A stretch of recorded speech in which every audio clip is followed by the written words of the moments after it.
In today's video, I'm going to teach you how to like a post on Threads using your iPhone. If you're new to Threads or just want a quick refresher, this walkthrough will show you exactly how to show appreciation for a post with a simple tap. Liking a post is a great way to support creators, save content you enjoy, and help the algorithm learn what you want to see more of. Start by opening the Threads app on your iPhone. You'll find the icon on your home screen in a folder or in your app library. Just pull down on the home screen to search if you don't see it right away. Make sure you have a stable internet connection so your action registers quickly.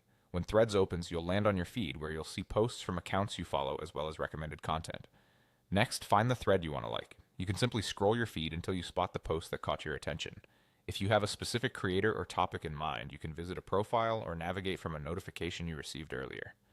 A thread can include an original post and any replies that follow, so pause for a moment to make sure you're looking at the exact post within the thread that you want to react to. Take a second to read the text, look at any images or videos, and confirm it's the one you want to engage with. When you're ready, tap the heart icon below the post. On Threads, the heart appears just under each post, alongside other actions like replying or reposting. If you're viewing a longer thread, you'll see a heart under each individual post, so be sure you're tapping the one directly beneath the content you're liking.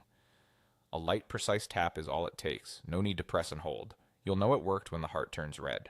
That color change is your visual confirmation that your like has been recorded. In many cases, you'll also see the like count update right away. If it takes a moment, don't worry. That can happen with slower connections. Your like helps surface similar content in your feed and lets the creator know you appreciated their post. And that's all there is to it. Open Threads on your iPhone, find the thread you want to like, tap the heart icon below the post, and watch the heart turn red to confirm. Thanks for watching, and if this was helpful, keep exploring your feed and enjoy engaging with the posts you love.